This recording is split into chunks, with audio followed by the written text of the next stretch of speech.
Housewife की अहमियत। माँ, बेटे और बहू तीनों ही खाने की टेबल पर बैठकर खाना खा रहे थे। खाते समय लड़का अपनी पत्नी को बोला, सीमा, तुमने आज भी दाल चावल बनाया। खाना बनाने में तो आलस मत किया करो तुम। बस हाउसवाइफ ही तो हो, तुम घर पर ही रहती हो। तुम रसोई घर में कुछ अलग अलग खाना बनाना अच्छा नहीं लगता है क्या? क्यों रोज़ ही एक तरह का खाना बनाती हो?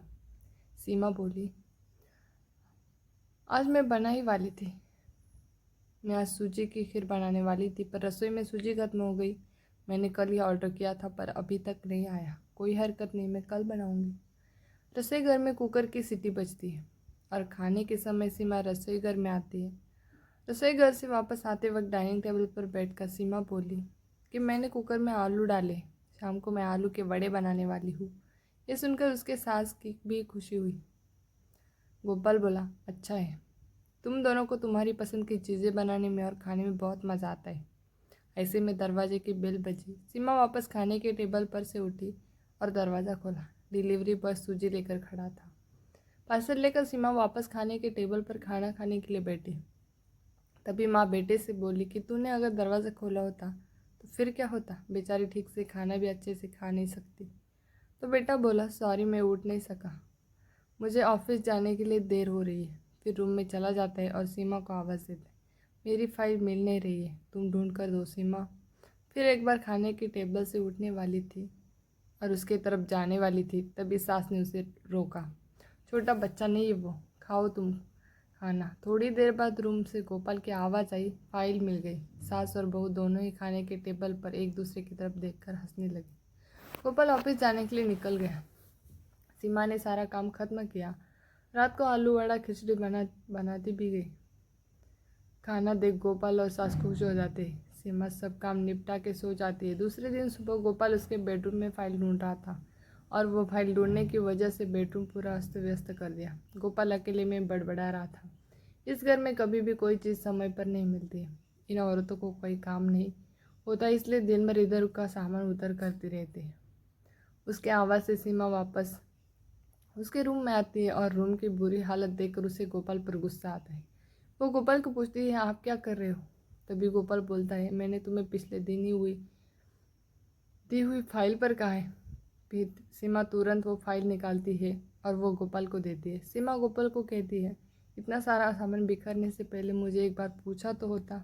इतना सामान बिखरा पड़ा है, मैं क्या दिन भर यही काम करती रहती हूँ क्या? उल्टा गोपाल सीमा पर चिल्ला देता है और बोलता है कि क्या काम रहता है तुम्हें दिन भर? इतना काम भी तुम कर नहीं सकती, दिन भर सोते ही रहती हो सिर्फ।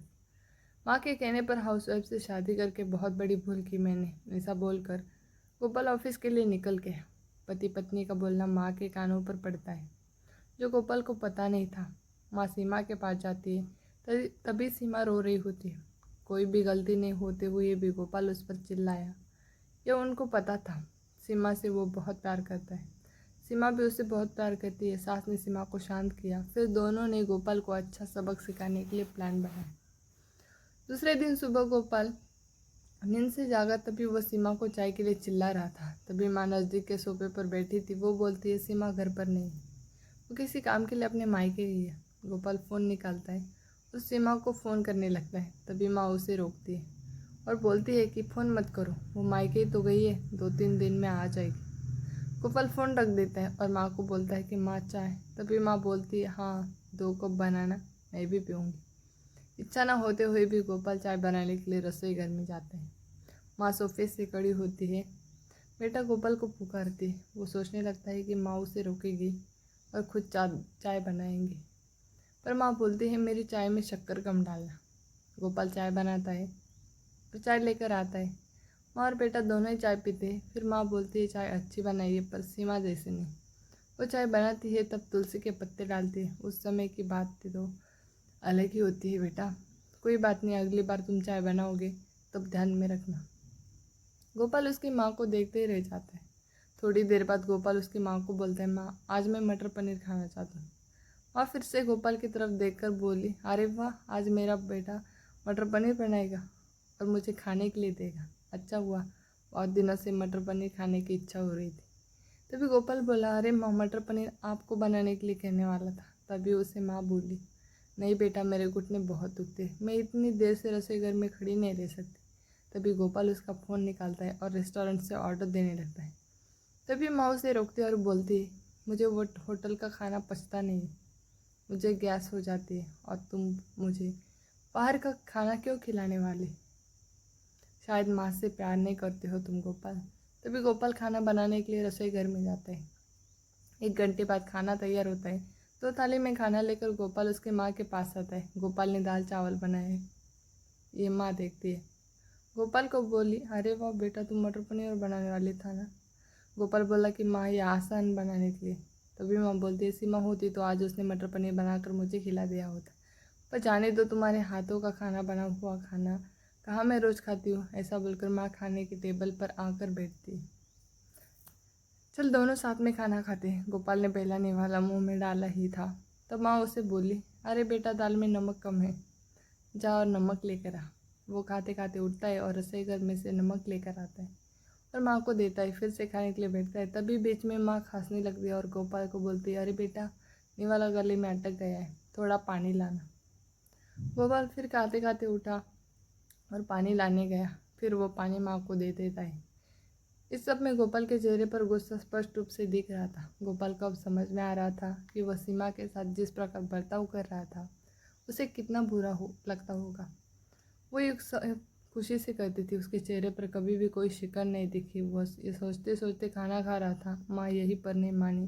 खाना होने के बाद माँ गोपाल को बर्तन धोने के लिए कहती है और माँ उसके रूम में आराम करने चली जाती है। माँ उसे परेशान करने का कोई मौका नहीं छोड़ती। वो गोपाल को बुलाकर चादर ओढ़ने के लिए कहती है। उसके बाद गोपाल रूम से बाहर जाता है तो उसे माँ रोकती है और एसी का टेम्परेचर कम करने को कहती है। अब इन सभी कामों की वजह से वो चिड़चिड़ करने लगता है, लेकिन कुछ भी नहीं बोल पाता।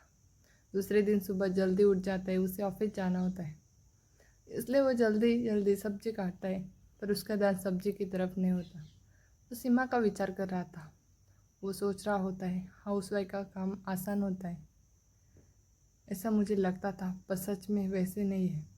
ये कितना गलत बर्ताव करता था सीमा के साथ। मन ही मन पछता रहा था। तभी सब्जी काटते समय अपनी उंगली काट लेता है। वो उठकर बेसिन में उंगली धोने के लिए जाता है। ऐसे में सीमा उसके पास आती और हाथ पर पट्टी बांधने लगती। मतलब सीमा अपने मायके गई ही नहीं थी, गोपाल से छुपकर उनके ही घर में थी। ये तो सास और बहू का प्लान का एक हिस्सा था। गोपाल सीमा को देखकर बहुत खुश हो जाता है। वो उससे माफ़ी मांगता है। अगर आपको हमारी कहानी पसंद आई तो लाइक ज़रूर करना और ऐसे ही नई कहानियों के लिए हमारे चैनल को सब्सक्राइब करें।